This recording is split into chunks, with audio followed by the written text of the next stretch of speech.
எல்லாருக்கும் வணக்கம். எல்லாருக்கும் வாராகி அம்மாவோட அருள் கிடைக்கணும்னு வேண்டிக்கிறேன். பொதுவாக ஒரு சிலர் நம்ம வாழ்க்கையில் இல்லைனாலே ஈஸியாக ஸ்மூத்தாக போகும், இல்லைன்னா ஜெயிச்சிடலாம். ஒரு லைஃப்பில் ஒரு நல்ல ஒரு நிலைமைக்கு வந்துடலாம்னு வைங்களேன். ஜெயிக்கிறதுனா அதான் ஒரு நல்ல நிலையை எட்டுறது. சரிங்களா? அவங்க சொல்லுவாங்க, இவன் நான் பார்க்காம இருந்தால் நல்லா இருந்திருப்பேன், இவன் கூட பேசாமல் இருந்தால் நான் எங்கேயோ போயிருந்திருப்பேன் அப்படிலாம் சொல்லுவாங்க. சரிங்களா? அது மாதிரி நிறைய பேர் சொல்லுவாங்க. நம்ம அது நீங்கள் எப்படியா இருந்தாலும் ஒரு 10 பேர்த்த பார்த்தா ஒரு 4 பேராவது அந்த மாதிரி சொல்லுவாங்க. சரிங்களா? இந்த மாதிரி ஆயிடுச்சு, இவனை பார்த்ததுனால தான் என் வாழ்க்கையே போச்சு அப்படின்னு சொல்லுவாங்க. அதாவது இவர்களை விட்டு விலகி இருந்தால் வாழ்க்கை நல்லாயிருக்கும் அப்படின்னு. சரிங்களா? அதாவது என்னன்னு கேட்டிங்கன்னா, அவங்களாம் வேறு யாரும் இருக்க மாட்டாங்க, சுயநலவாதிகளாக இருப்பாங்க. நீ எக்கேது கட்டு போனால் எனக்கு என்ன, நான் நல்லா இருக்கணும், அவ்வளோதான் அப்படிங்கிற சுயநலவாதிகள்கிட்ட இந்த விலகி இருந்தால் மட்டும்தான் உங்களால் வாழ்க்கையை ஓட்ட முடியும். நீங்கள் ஜெயிக்கிறதெல்லாம் அப்புறம், சரிங்களா, ஒரு நல்ல நிலைக்கு போகிறதெல்லாம் அப்புறம், வாழ்கிறதுக்கே இந்த சுயநலவாதிகளோடையே கூட இருந்தீங்கன்னு சொன்னால் உங்களுக்கு நீங்கள் மனித வெடிகுண்டு மாதிரி தான் அவங்க. சரிங்களா? ஆமாம், அதுவாக ஒரே இதில் வெடித்து கொண்டுருவோம். இவன் அப்படி இல்லை, வாழ்நாள் முழுக்க நம்ம கூடயே இருந்து நம்மளை கொண்டுருவான்.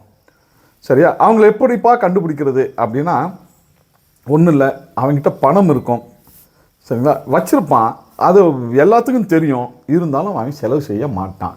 என்ன சொல்லுவான், அந்த நாளைக்கு தந்துடுறேம்மா. இப்போ ஒன்றும் இல்லை, ஒரு சாப்பிட்றீங்க, ஒரு பில்லு கொடுக்கணுன்னா நாளைக்கு தானே உன்ட்ட இன்றைக்கி கொடுத்துருமா. சரிங்களா? செலவு செய்ய மாட்டான். அடுத்தவன் காசை அழிக்கிறதுல தான் அவன் குறியார் போன வழியாக அவன் உங்களுக்கு எதையுமே செய்ய மாட்டான். அப்படி இருந்தால் நீங்கள் கொஞ்சம் ஜாக்கிரதையாக இருந்துக்கணும். அதுக்கடுத்து வேலை முடிஞ்சிச்சுன்னா உங்களை கழட்டி விட்ருவான். இப்போ நீங்கள் உங்களை ஒரு வேலைக்காக கூட்டிகிட்டு போகிறான்னு வைங்களா, அந்த வேலை முடிஞ்சவொடனே தூக்கி போட்டுருவான் உங்களை. இல்லை, உங்களால் ஏதோ ஒரு வேலை இருந்தால் கூட்டிகிட்டு போவான். அதுக்கப்புறம் உங்களுக்கு தொடர்பு கொள்ள கூட மாட்டான். ஃபோனில் கூட ஒரு ஹாய் மெசேஜ் கூட வராது. அதுக்கப்புறம் அவனுக்கு எப்போ திருப்பி உங்களோட உதவி தேவைப்படுதோ அப்போ மட்டும்தான் வருவான். சரிங்களா? இப்போ இங்கூடலாம் நீங்கள் இருந்தீங்கன்னு சொன்னால் நீங்கள் உங்களுக்கு நீங்களே சூனியம் வச்சுக்கிட்ட மாதிரி தான். அதுக்கு அடுத்து பார்த்தீங்கன்னா, அவனுக்கு ஒரு உதவினா வரான் இல்லைங்களா, அதே மாதிரி உங்களுக்கு ஒரு உதவினா அவனை பார்க்கவே முடியாது. வீட்டில் தான் இருப்பான், ஆனால் நான் பிஸியாக இருக்கேன் அப்படி இப்படின்னு எதையாவது ஒரு காரணத்தை சொல்லி தள்ளி போட்டுருவான். பார்க்க முடியாத அளவுக்கு பண்ணுவானுங்க. பார்த்தாலும் அதில் எந்த ஒரு பிரயோஜனமும் இருக்காது. உங்களை விட அவன் பயங்கரமாக சொல்லுவான், டே அப்பா எனக்கு பிள்ளைக்கு ஃபீஸ் கட்டணும்ப்பா, நான் இந்த மாதிரி கொஞ்சம் மருத்துவ செலவு ஆகிப்போச்சு அப்படின்னு நீங்கள் சொன்னீங்கன்னா, அவனுக்கு அவன் பேசுகிறத பார்த்தா நீங்கள் அவனுக்கு ஏதாவது கொடுத்துட்டு வந்தால் பரவாயில்லைங்கிற அளவுக்கு அவன் பேசுவான். சரிங்களா? எப்போ நான் இப்படி தான்ப்பா ஒரு 3 மாதமாக ஒன்றும் முடியல, அது இதுன்னு 1008 விஷயத்த சொல்லுவான். இவர்களால் உங்களுக்கு எந்த ஒரு பலனும் கிடையாது. சரிங்களா? அதே மாதிரி உங்களுக்கு ஒரு துன்பம்னு நீங்கள் ஒரு ஆறுதலாக ஒரு 4 வார்த்தை பேசலான்ட்டு எனக்கு ஒரு ஆறுதலாக ஒரு 4 வார்த்தை அவன் பேசினா போதும் நினைப்பீங்க, அவன் பேச மாட்டான். சரிங்களா? அதே ஒரு விஷயம் பேசுகிறோம்னா அவனுக்கு எது லாபமோ அவனுக்கு தேவை எதுவோ அதை மட்டும்தான் பார்ப்பான். உங்களுக்கு என்ன யூஸுங்கிறத அவன் பார்க்க மாட்டான். நீங்கள் ஏதோ ஒன்றும் இல்லை, ஒரு முதலீடு போடலான்னு இருக்கீங்க, ஏதாவது ஒரு பிஸ்னஸ் பண்ணலான்னு இருக்கீங்கன்னா அது அவனுக்கு ஏற்ற மாதிரி அவன் கொண்டு போயிடுவான். அது கடைசியில் நமக்கு எதுவும் தெரியாது. அதில் நம்ம தோற்று போனோடனே நம்ம காசு தான் போவோம், அவன் அதுலேருந்து அழகாக எஸ்கேப் ஆயிடுவான். சரிங்களா? ரொம்ப அதாவது அடுத்தவனுக்கு ஒரு ஐடியா கொடுக்குறோம்னா அதில் அவன் தோல்வி அடைஞ்சிட்டு அவன் என்ன பண்ணுவான், நம்ம தோல்வி அடைஞ்ச மாதிரி அப்படின்னு அவன் நினைக்க மாட்டான். நீ தானே போ, எப்படியோ போ, அவன் உங்கள் அவன் ஐடியா கேட்டு நம்ம கடைசியில் ஒன்றும் இல்லாமல் போயிடுவான். அவன் ஜாலியாக தான் இருப்பான். அவன் இன்னொருத்தங்களை யாராவது எப்படிலாம் ஐடியா கொடுத்து காலி பண்ணலான்ட்டு போயிடுவான். சரிங்களா? நிறைய பேர் அப்படி தான் போயிடுவாங்க. அவன் சொன்னால் நல்லாயிருக்கும், இவன் சொன்னால் நல்லா இருக்குன்னு அதுக்கு நம்மளே யோசிச்சு பண்ணியிருந்தாலே நல்லா இருந்திருக்கலாம். சரிங்களா? அந்த மாதிரி சுயநலவாதிகள் எதில் பார்த்தாலும் சுயநலவாதி தான். அவங்ககிட்ட கார் இருக்கும், ஆனால் உங்கள் காரில் போகலாமா, என் கார் இப்போ தான்ப்பா சர்வீஸ் ஒன்றும் அப்படிமா. நீங்கள் பாருங்களேன், இந்த மாதிரி ஆட்கள்லாம் ரொம்ப சிரமம். சரிங்களா? இந்த மாதிரி சுயநலவாதிகள்கிட்டேருந்து நீங்கள் தள்ளி இருந்தால் ஈஸியாக ஜெயிச்சிடலாம். இப்போ ஒன்றும் இல்லை, நான் ஒரு இடத்துக்கு போகிறேன், இப்போ என் காரில் போகலாம் கூப்பிட்டு போகிறேன், அடுத்த தடவை அவன் போகணும், இப்படி ஒரு மியூச்சுவலாக போனால் மட்டும்தான் அவன் உங்களுக்கு உதவுவான். இந்த தடவை அவனுக்கு ஒரு பிரச்சனை நம்ம ஹெல்ப் பண்ணோம், அடுத்த தடவை அவன் நம்மளை கேட்காமையே அவன் உதவி பண்ணணும். அப்போனா தான் அவனை நம்பலாம். ஒரு ஃபீஸு கட்டுறாங்க அப்படின்னு நீங்கள் யார்கிட்டையாவது ஒரு பணம் கேட்டிங்கன்னா அந்த விஷயத்தை தெரிஞ்சுட்டு அவன் கொடுக்கணும். எப்பா என்னப்பா என்கிட்ட கேட்காம இந்த மாதிரி கேட்டிருக்க, நீ எனக்கு உதவி செஞ்சது இல்லையா அப்படின்னு செய்யணும். ஆனால் அப்படியாப்பட்ட நபர்கள் ஒரு 5% தான் இருப்பான். சரிங்களா? நீங்கள் ரொம்ப சிம்பிளுங்க, நீங்கள் ரொம்பலாம் கஷ்டப்பட அவசியம் இல்லை. உங்களுக்கு ஒரு சிரமமான சூழ்நிலை அப்போ தெரிஞ்சு போயிடும் நீங்கள் யார் யாரெல்லாம் உங்களுக்கு நல்ல மனிதர்கள், உங்களுக்கு உதவக்கூடிய மனிதர்கள் அப்படின்னு. சரிங்களா? யார் யாரெல்லாம் சுயநலவாதிகள்ங்கிறதும் உங்களுக்கு தெரிஞ்சிடும். நீங்கள் ஃபோன் பண்ணாலே எடுக்க மாட்டான். ஏன்னா அவன் காசு கேட்டுவான், இல்லை ஏதாவது உதவி கேட்டுவான்னு நீங்கள் வேறு ஏதாவது சொல்கிறதுக்கு தான் ஃபோன் பண்ணுவீங்க, ஆனால் அவன் எடுக்க மாட்டான். சரிங்களா? அதுலேயே தெரிஞ்சிடும்.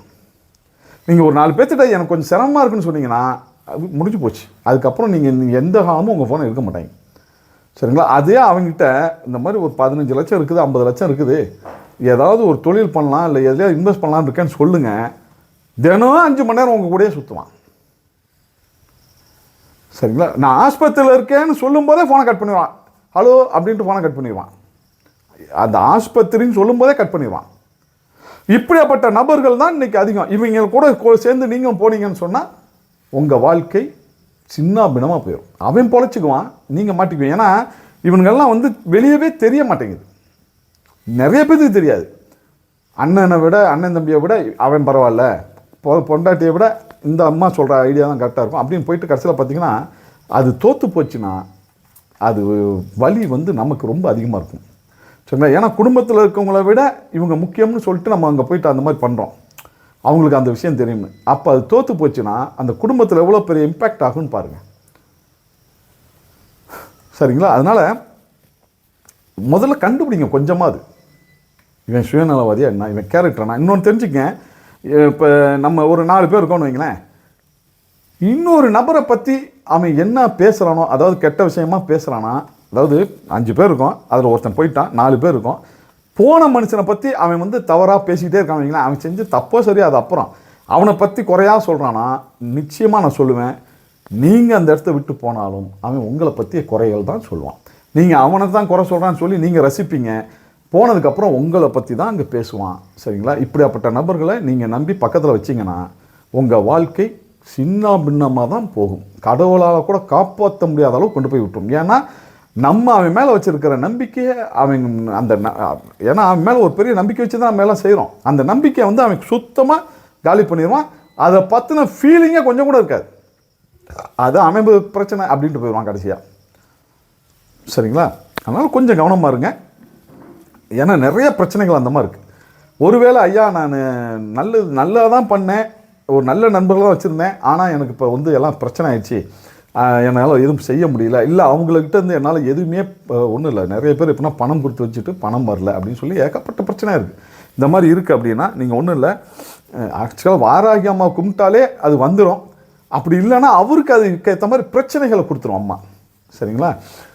இருந்தாலும் என்னால் முடியல அப்படின்னா இந்த மாதிரி ஏமாற்றிட்டாங்க, நண்பர்கள் ஏமாற்றிட்டாங்க, உறவினர்கள் ஏமாற்றிட்டாங்க, நம்பிக்கையை வந்து பயன்படுத்தி மோசடி பண்ணிட்டாங்க, இப்படிலாம் இருந்ததுன்னா நீங்கள் ஒன்றும் இல்லை, நீங்கள் வாராகி அம்மா வழிபடுங்க, அது போதும். ஒருவேளை அதை மீறி நமக்கு ஏதாவது தேவைப்படுதுன்னா கீழே வாட்ஸ்அப் நம்பர் இருக்கும், அதுக்கு ஜாதகத்தை சென்ட் பண்ணுங்கள், அதை பற்றி நம்ம ஆலோசிப்போம், எப்படி இருக்குன்னு பார்த்துக்கலாம். ஏன்னா இங்கே ராகு கேது தடையை போக்கக்கூடிய இருவரும் இங்கே இருக்காங்க. இது பரிகார ஸ்தலமாக இருக்குது.